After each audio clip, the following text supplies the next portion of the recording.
Buenos días, hermanos, bienvenidos nuevamente. Vamos a ir al Evangelio de Lucas. Continuamos aprendiendo en el Evangelio de Lucas, en el capítulo 19, continuando los versículos del 45 al 48.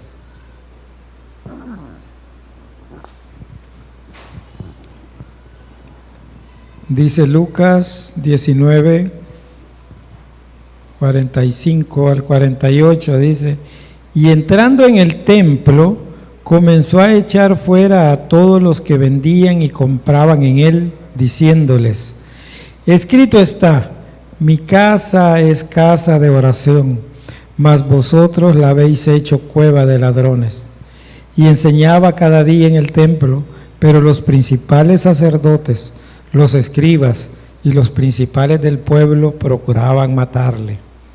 Y no hallaban nada que pudieran hacerle, porque todo el pueblo estaba suspenso oyéndole.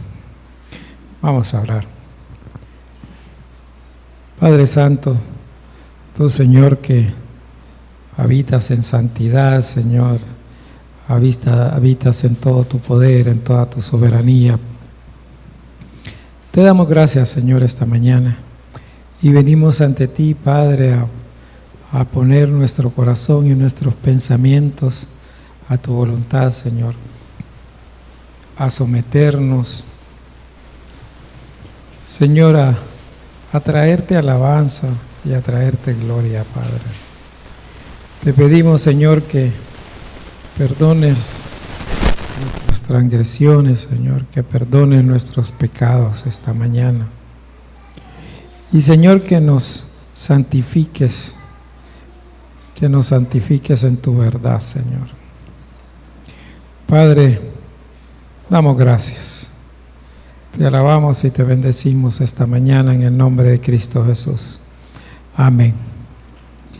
Bien, estamos nuevamente en Lucas y ya ahora Jesús pues está en Jerusalén y llega al templo. Recordemos que Jesús ha venido caminando hacia Jerusalén porque ya se acerca su hora, ya se acerca el fin de su tiempo. Y vimos que vimos el domingo pasado que el Señor decíamos el domingo pasado que acercándose a Jerusalén, subiendo a Jerusalén, porque recordemos que Jerusalén está un poco en alto y de todos lados para poder llegar a Jerusalén hay que subir. Así que el Señor iba subiendo y antes de entrar a Jerusalén, estando ahí en unas aldeas cercanas, manda a sus discípulos a una de esas aldeas y le dice: entren en la aldea y van a encontrar a un pollino, o sea, un asno, un burrito pequeño, todavía amamantado por su madre. Lo desatan y me lo traen. Y si alguien les pregunta que por qué lo desatan, ustedes le dicen: porque el Señor lo necesita. Y sabemos que esto ya había sido profetizado. Así que los discípulos entran al pueblo, encuentran al burrito, al pollino, lo desatan y efectivamente los dueños le dicen que porque lo desatan y ellos le dicen: porque el Señor lo necesita.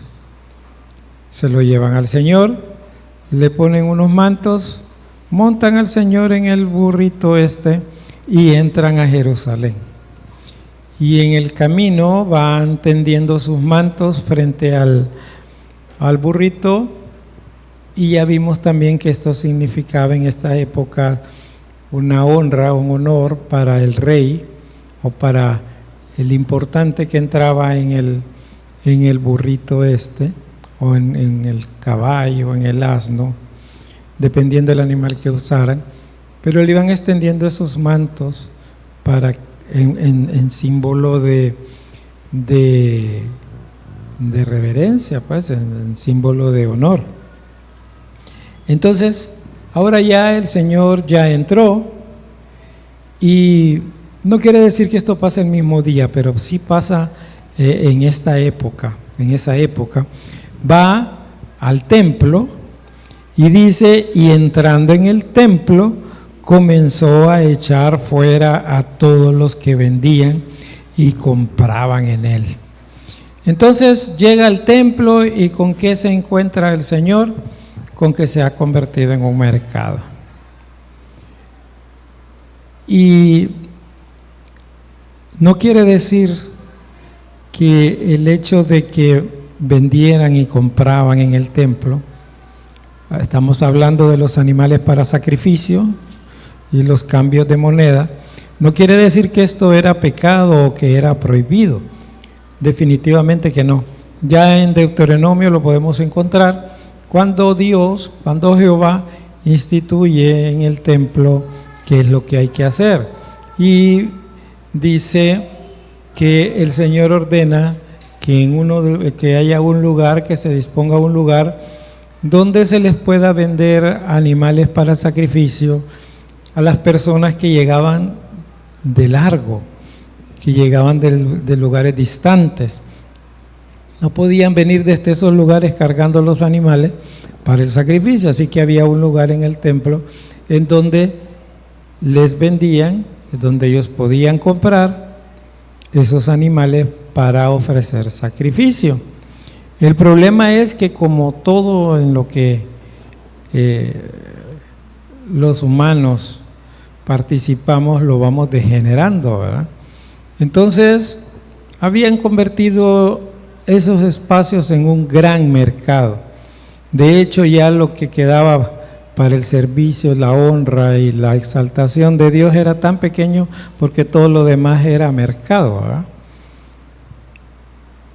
Recordemos que cuando el Señor da las instrucciones para el templo, dispone varios espacios y hay un patio que se llama el patio de los gentiles.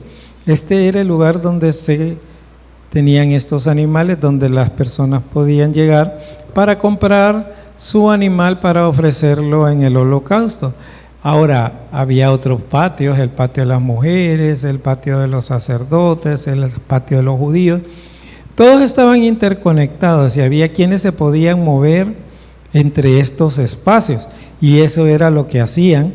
Andaban mercadeando por cada lugar de estos, andaban ofreciendo, andaban cambiando, pero lo que estaban haciendo era aprovechándose de lo que la gente necesitaba o de lo que la gente creía necesitar.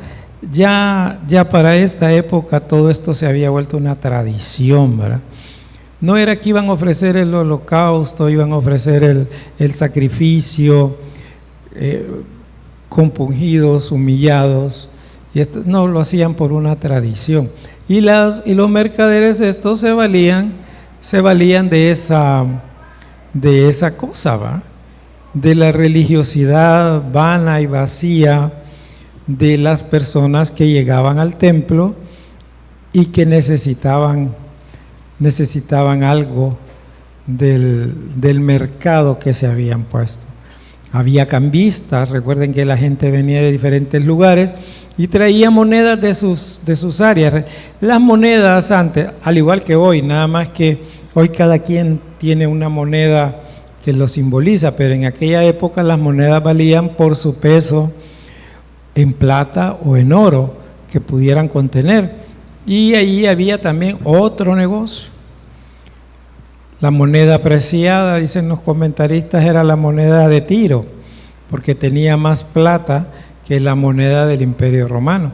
Entonces la gente se aprovechaban, le decían a la gente que para poder comprar algo tenía que ser con la moneda de Tiro, no con la moneda del Imperio Romano.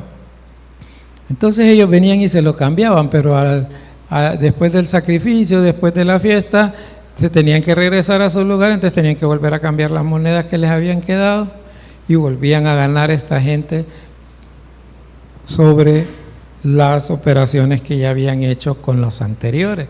Entonces todo esto había hecho que el templo se convirtiera en una cueva de ladrones. Cuando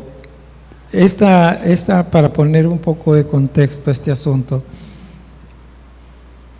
esta purificación que estamos leyendo ahorita en Lucas, la hace el Señor cuando ya está en Jerusalén, previo a ser apresado, previo a ser crucificado.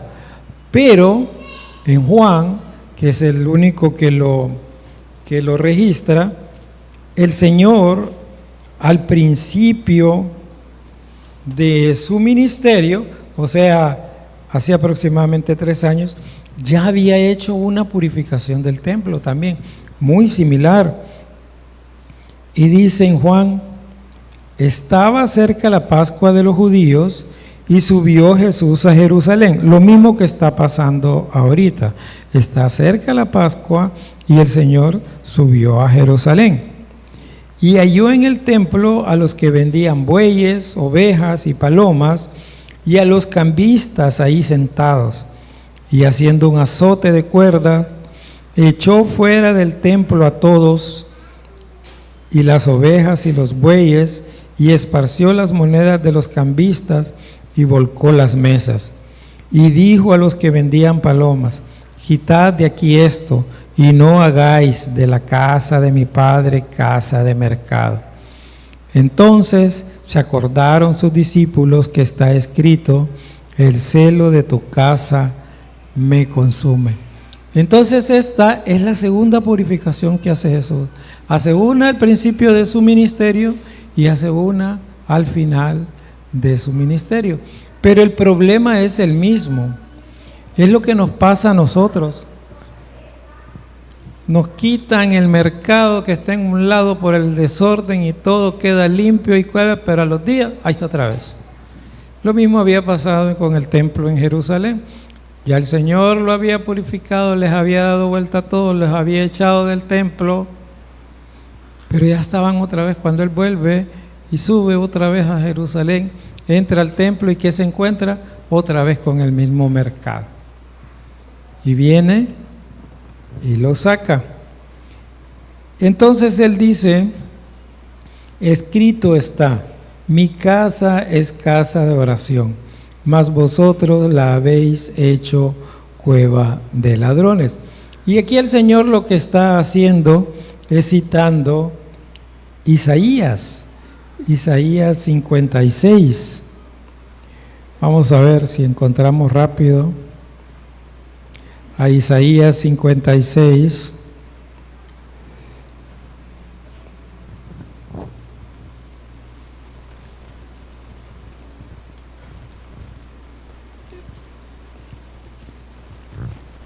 En Isaías 56 dice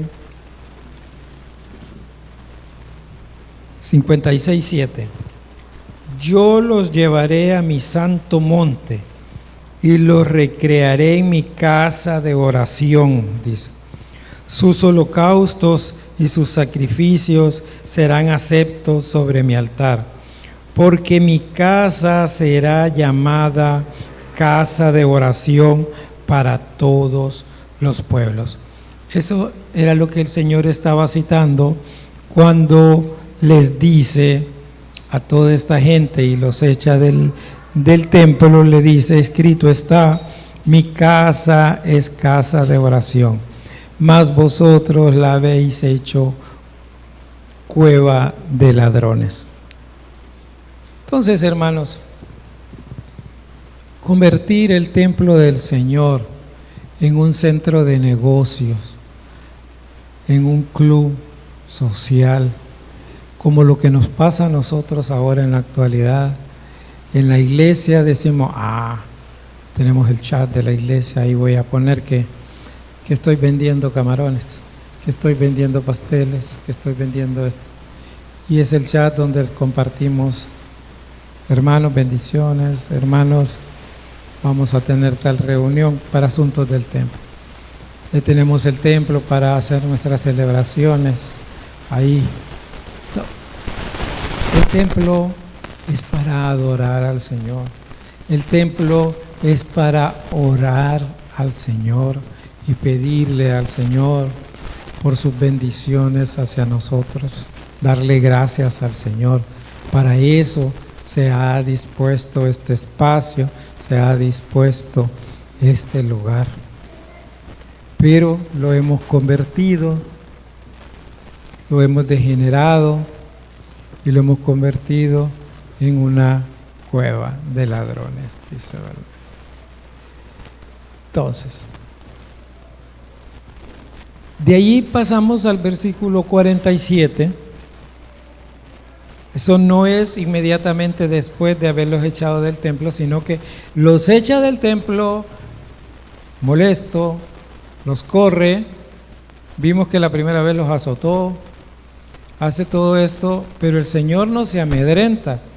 El Señor no viene y es de los que tira la piedra y esconde la mano, ¿verdad? Sino que Él sigue en el templo y va cada día al templo y va a enseñar. Y dice el 47, y enseñaba cada día en el templo.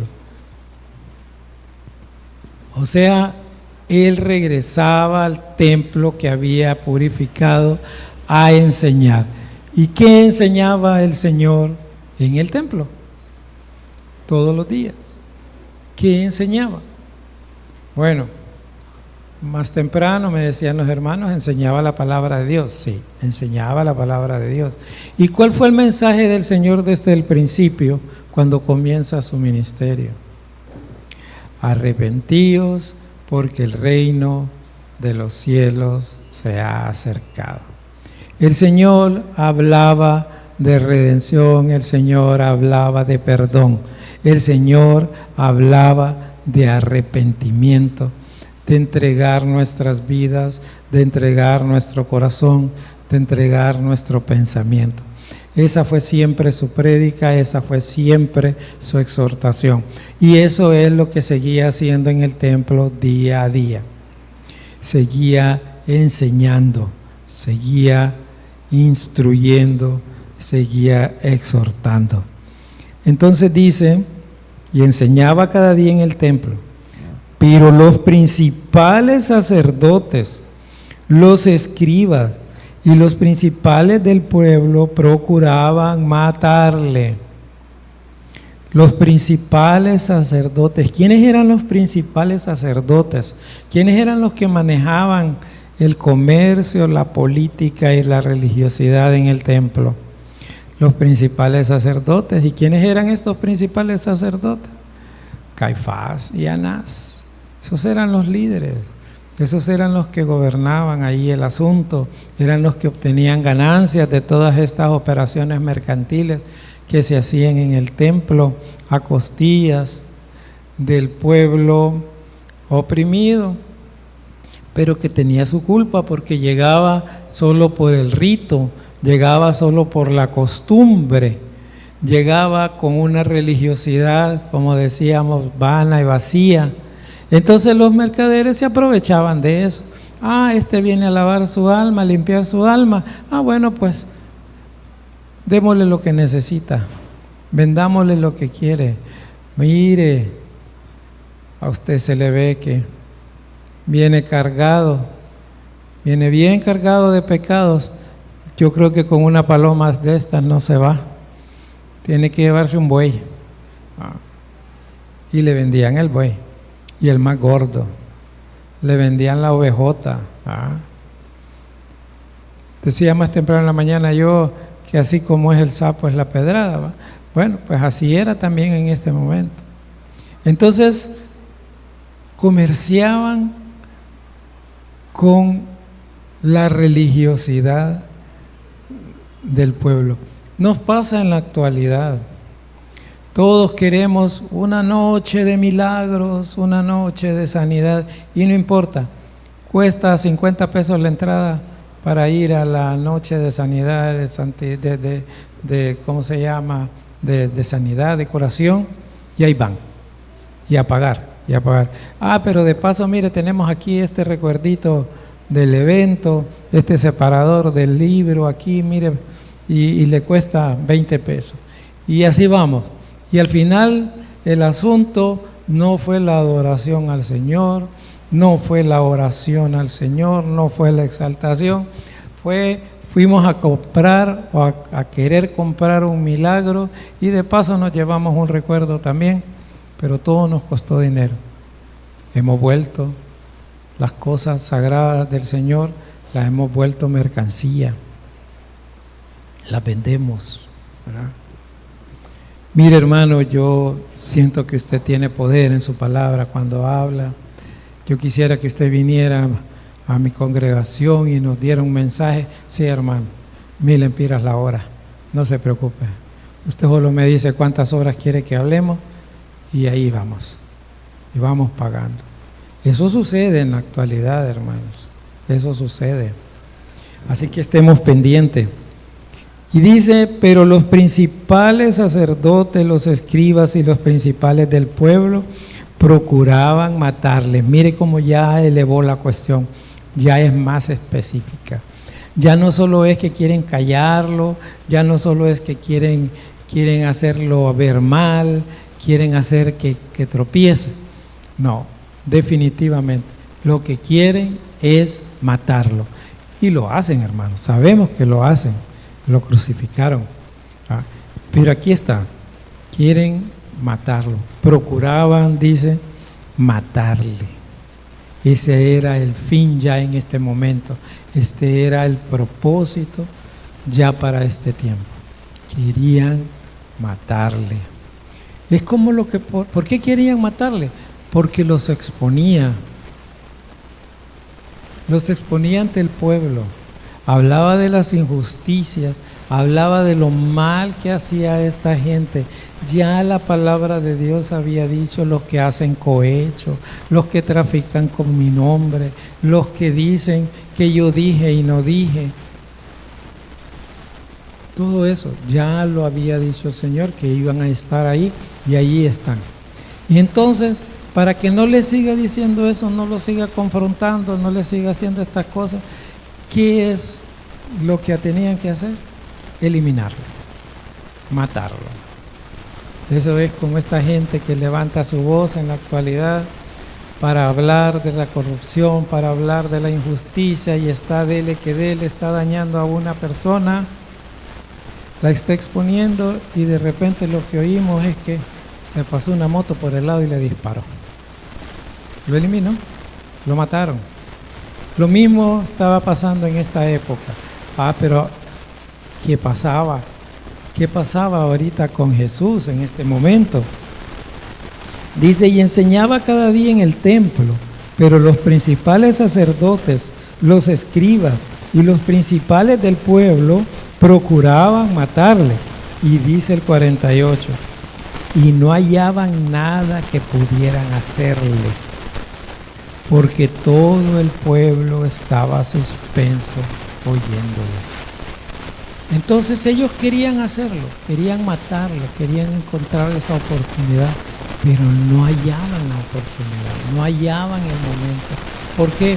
Porque el Señor estaba rodeado de la gente del pueblo que estaba atento, estaba escuchándolo, estaba embelesado escuchando lo que el Señor hablaba. Así nos pasa a nosotros, así nos debería de pasar a nosotros. Deberíamos de estar atentos, deberíamos de estar embelesados, deberíamos de estar diciendo como decía David: tu palabra es mi deleite y quiero pasar en ella. O como Josué, como le dijo a Josué: de día y de noche meditarás en ella. Si nosotros estamos así, entonces nosotros estamos protegiendo a quien debemos proteger.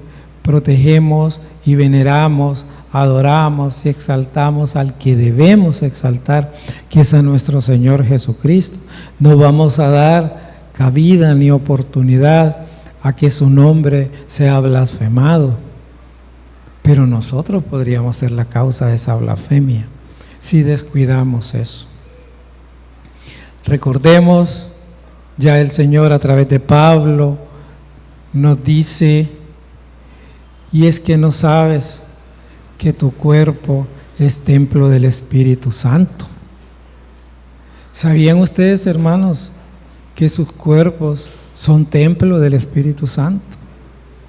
Y que por eso debemos cuidar nuestro cuerpo. Y mire que estamos hablando del cuerpo físico, de este cuerpo que nos estamos viendo, el que les veo yo a ustedes y ustedes ven en mí. Este cuerpo es el que debemos cuidar porque es templo del Espíritu Santo. Es la casa, es donde mora el Señor. Es nuestro cuerpo.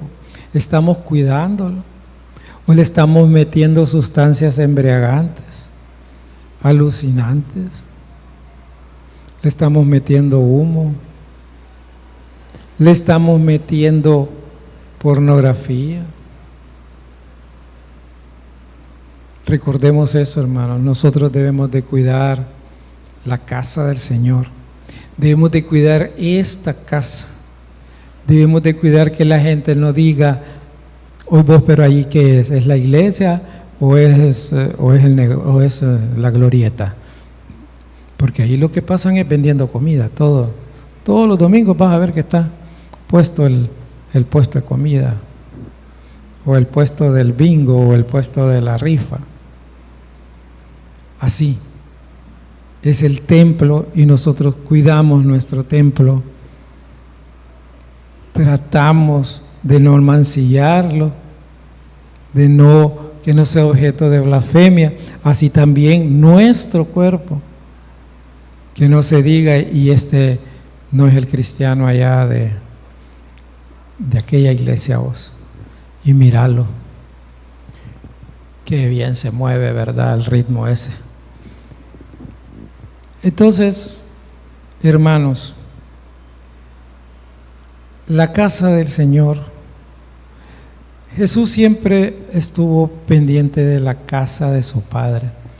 Cuando tenía 12 años, que se le pierde a José y María en una visita al templo, ustedes lo recuerdan, ya va la caravana de regreso para Nazaret y allá con el rato se dan cuenta de que Jesús no va. Y empieza la locura a buscar a Jesús. Tenía 12 años Jesús y se regresan. ¿Y a dónde lo hallan a Jesús? En el templo. ¿Haciendo qué? Ahí, platicando con los sacerdotes. Y entonces lo reprenden y él les dice, ¿y por qué me buscáis? En los negocios de mi Padre me es necesario estar. En la casa del Señor, viendo los negocios de su Padre.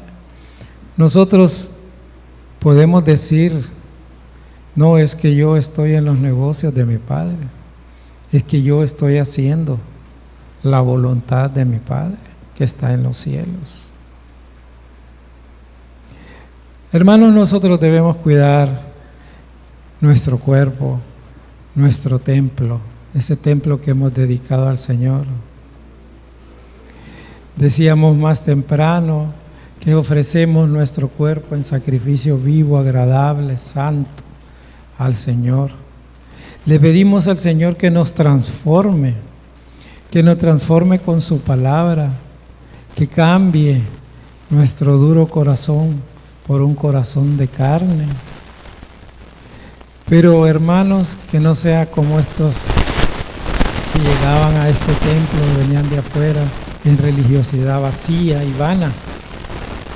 Que no sea así, que no solo sea el canto que hagamos y ya estuvo, que sea una realidad, que le podamos decir al Señor, transfórmanos con tu palabra, que tu palabra penetre como dice, como lo has prometido, que nos transforme, que nos cambie, que nos ayude a vivir en santidad, que podamos mantenernos limpios, santos, en sacrificio agradable a Él. Hermanos, si alguien quiere tener problema con ese asunto, ahí está el pastor para poder platicar con él. La palabra del Señor sigue diciéndonos, arrepentíos, porque el reino del Señor se ha acercado. Estamos viviendo en ese tiempo, hermanos, en el tiempo en el que el reino del Señor se ha acercado. Pero no esperemos a que las puertas de ese reino se cierren y que nosotros vayamos a venir a decirle: Señor, Señor, en tu nombre hacíamos milagros, en tu nombre hacíamos cosas. Y quien nos diga: apartados de mí, hacedores de maldad, no os conozco, nunca nos conocí. O que seamos como aquellas vírgenes que no se procuraron del aceite, y a la hora de la hora no tenían cómo encender las lámparas, se fueron a buscar el aceite, el Señor vino, cerró la puerta y de ahí: ábrenos. No, tuvieron tiempo suficiente para esperar a su Señor. Que no se nos pase el tiempo, que este templo, que es la morada del Espíritu Santo en nosotros, sea santo, esté viviendo en santidad, esté purificado, que el Señor Jesucristo lo purifique con su presencia, con su morada en nosotros. Vamos a orar. Padre Santo, Señor, te damos gracias por tu palabra inefable, Señor, por tu palabra fiel y verdadera. Señor, te pedimos que nos transformes con ella, Señor. Que reviente nuestros tétanos, Señor. Que traspase nuestras coyunturas, Padre. Que nos transformes, que cambies nuestro corazón, que cambien nuestros pensamientos, Señor. Te pedimos, Padre, que esta enseñanza tuya de purificación sea para nosotros un bálsamo, Señor. Sea para nosotros, Señor, un deleite saber que tú vienes y purificas, que tú, Señor, eres el único que puede hacerlo, eres el único que tiene autoridad. Señor, venimos ante ti, nos postramos, Padre, nos postramos ante ti y te pedimos perdón, Señor, esta mañana. Padre, santifícanos en tu verdad, Padre. Tu palabra es verdad, dijo el Señor. Padre, ayúdanos. Llévanos con bien esta mañana, Señor, y durante todo el día, Señor. Y que nuestra vida entera esté, Señor, a tu servicio. Te damos gracias, Señor. Te alabamos, te exaltamos, honramos tu nombre esta mañana. En el nombre de Cristo Jesús. Amén.